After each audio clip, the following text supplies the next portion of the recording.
The Everything Must Go edition of the Backrooms film is here, and it's got some really awesome new information to dig into. We got confirmation that the complex is copying real-world objects exactly as is, not making its own versions of them. We have more evidence that might help us understand why Ravi was seeing stuff in Mandarin and other Chinese historical imagery in Found Footage 3, and much more. Today, let's dive into all of it and see how it might change our understanding of where Kane might be taking us next. Oh yeah, and make sure you stick around to the end because we got new info on how long Pirate Clark's been around, and that has some implications on my theory of the green light indicating his creation. Okay, first of all, does our 12-year-old child prodigy ever sleep? While his peers are at soccer practice, drinking their Capri Suns, getting picked up by their moms in their minivans, Kane is out here making his insanely successful Hollywood movie longer. Okay, let's dive in. Complex copies. So this was a confirmation that I didn't necessarily realize we needed, but I am glad we have. The complex doesn't see things in standard and then make its own version of them. It's copying the real world object that it sees and making copies of that copy, over and over and over. We found that the same micro imperfections appeared across all three signs, indicating that they weren't printed from the same template, but were instances of the same physical object. I love this so much because it fits in so well with the whole theme of the film involving memory and all that. The first copy, or the first memory, is more or less a perfect copy of its source. But as that object is duplicated more and more, very similar to you recalling a memory over and over, it degrades each time.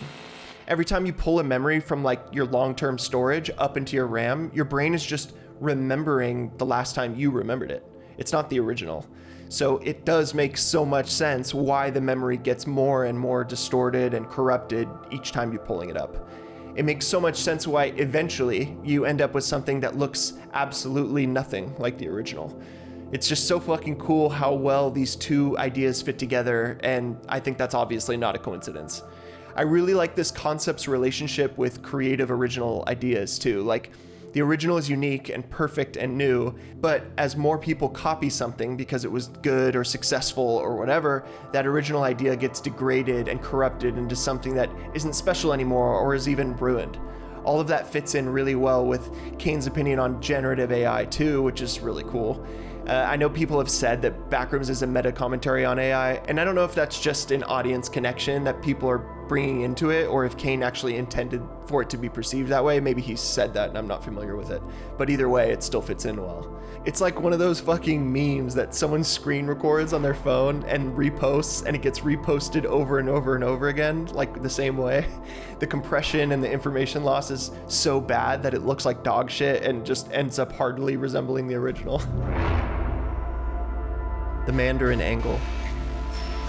So, does the Mandarin text on the TV saying no signal provide further evidence that the null zones are expanding further and further across the world through space and time? Or, as some have pointed out, is it just evidence of the null zones expanding further out down into Southern California? First, in Found Footage 3, which, by the way, is by far the best found footage video and has the best environments out of any of Kane's stuff. Fight me about it. I know I'm right. It was perfect. Perfect. Everything, down to the last minute details. So we saw Ravi comes across a medical poster from the Arcadia Hospital on the USC campus. As we know, it's from the year 2022, more evidence of fucky-wucky, timey-wimey stuff going on in the complex. In that same video, we also saw a poster of Chairman Mao, a real piece of shit, on the wall as Ravi passes by, and a statue of Guanyin, excuse the pronunciation, the Chinese goddess of mercy, just before that. Kane is obviously telling us something very specific with the decision to include so much Chinese culture, imagery, and history, but the question is, what? While we probably don't have enough information yet to determine the entirety of Kane's intentions here, with this new edition of the Mandarin text on the TV and the Everything Must Go edition, the same question remains. I'm less inclined to believe it's just about expansion into Southern California because nobody in SoCal has a poster of Mao on their wall in the 90s, 2000s, or any other era. Maybe I'm giving people too much credit. So I'm definitely left with a lot of questions here. Maybe one of you guys has a better idea of what might be going on, or maybe we just don't have enough info to lean into yet on any particular theory. If it does just end up being the complex expanding into Southern California, I really hope we get Disneyland showing up in the complex. I'm a big Disneyland fan. Although I'm not sure Kane or A24 is willing to pay for those rights, to be fair. I can't wait to see the Little Mermaid still life running around the Backrooms, though. Evolving Captain Clarks. Now, we knew that the complex changes and evolves. It doesn't just form new areas and then stop. The complex is constantly revising itself as new information becomes available. And again, I think this supports that idea that the complex is a brain of some kind, or at least resembles one. It seemingly operates the same way a human brain would. So, the research team discovers an underformed version of Clark's store, which we later see at the end of the film, much more accurate to the real thing. Naren's team comes across things like Clark's pirate mannequin without its clothes, and the ship wheel we've seen all over the complex and Clark's store in the film proper. But more importantly, we see a miniaturized, misshapen, and distorted version of Clark's office, which is another cool representation of the complex getting it pretty wrong first, and evolving it as it copies or downloads more information. I'm trying. I'm fucking trying. I've only been doing this for 2 fucking days. What's also interesting is the timeline for all of this happening. We obviously know that time works differently in the Backrooms, but I'm not sure we've ever had such a clear example of how long it takes for parts of the complex to evolve once they've been created and eventually refine them.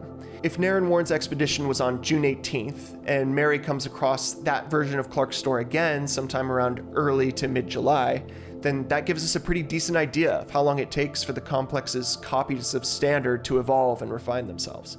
The difference between the 2 times we see Clark's store here is pretty dramatic, and now we know that it took just under a month, roughly, for it to get there. If I'm wrong and we've seen a timeline of events be recorded like this before, maybe in one of Kane's async expedition or research videos, and I just happen to missed it, then please correct me. But I'm pretty sure it's not, so this is pretty fucking cool, getting information like this and understanding the timeline of things. I love the nitty-gritty stuff like this. Yeah, God, this is so fucking cool. I have questions. You know, now that we know the extra footage was based on Naren's team right before the beginning of the film, there's a few threads I thought might make more sense from the main film in hindsight. It's still not clear to me, 1, where the bag Naren is carrying around came from, and 2, the significance of it or why he had it. I don't think Naren is carrying that bag right before Pirate Clark shows up and starts chasing him. So that begs the question, where did it come from? Is it something he grabbed later? Why did he need a bag full of floppies and other data? Was it from their current expedition? I don't think any of their equipment, was recording info onto floppies, but maybe I'm wrong about that. I mean, he is a researcher, so I could see how someone in his position, even on the brink of death, would be like, we have to save this data, we have to get it back to Standard. But again, I'm not sure where it even comes from. Once he escaped from Pirate Clark initially in, Everything Must Go, was the bag something he went to go retrieve and that he had stashed away or something? Was it full of info that he wanted to maybe leak to the public? Did he intend to be like a whistleblower? Also, how did it get hidden in the crawl space where Clark finds it? Even if any of that, was the case, he says in the film's intro when he's talking to Standard about getting out and stuff. I think I'm okay, but I'm not sure where I am. I've never been out this far before. And he doesn't know where he is. He's never been that deep into the complex before. So yeah, no matter what angle I approach it from, I have a hard time trying to understand that sequence of events or even Naren's intentions. Just a small question that's kind of hung in the back of my mind since seeing this new footage. Oh, by the way, I shared a theory a couple videos ago about Pirate Clark, being born the moment we see the green light as Naren walks by in the beginning of the film, Right next to that door, Pirate Clark first comes out of. Well, now we know that that can't be true. Since Captain Clark was around, 30 minutes to an hour before then, we don't exactly know what the timeline is there. But, between Naren first encountering Pirate Clark and his found footage at the beginning of the movie. So what does that tell us? Well, Pirate Clark had to be born the moment Clark filmed his commercial. And there's a few pieces of evidence that I used to support that idea. First, it's because, the way still lifes are copied. I talk more about this in my last video, so I do recommend going to watch that for more context, but the gist is the complex copies people somewhat similarly to how an MRI might.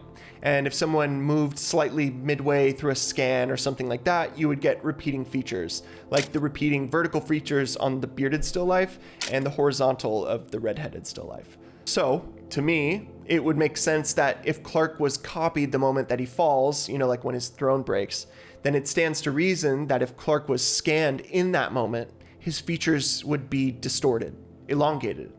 Second, there's this image. I feel like this one kind of just speaks for itself. That's exactly the face that Pirate Clark wears. Lastly, there's this idea that I have that the complex has an affinity for powerful emotions. Like that's what it's more drawn to copying, especially negative ones. So in this moment where Clark feels immense shame and anger, and it really epitomizes his failures, you know, that would very likely be the moment that that entity is born. So my best guess is the events of Everything Must Go and Clark's commercial happened simultaneously, and Pirate Clark wasn't born at the beginning of the movie, but obviously just before that, when Naren's team first encounters him, or just before. The fact that Clark's store is still underdeveloped supports that idea as well. It's almost unrecognizable compared to when we see it at the end of the movie, so it's like when it was born. So yeah, I felt like that was worth addressing and correcting that theory. There's also the name of something called the Kelowna branch. At first, I thought maybe this had something to do with the city in British Columbia. I'm sure that's everyone who looked it up, the first thing they found. Is there an async research branch out there? Is that where one of the new gateways that Phil talked about at the end of the movie was opening up at? There are doors opening everywhere. But then I thought maybe it's just the name async gave this area of the complex. But if that's the case, I'm left with the same question. Why that name? I did a little more research and I learned that Kelowna means grizzly bear in the Okanagan language. Excuse the pronunciation, I'm sure. Okanagan. Great success. So perhaps they named that area of the complex that way because that's where they first encountered Pirate Clark. You know, grizzly bear, right?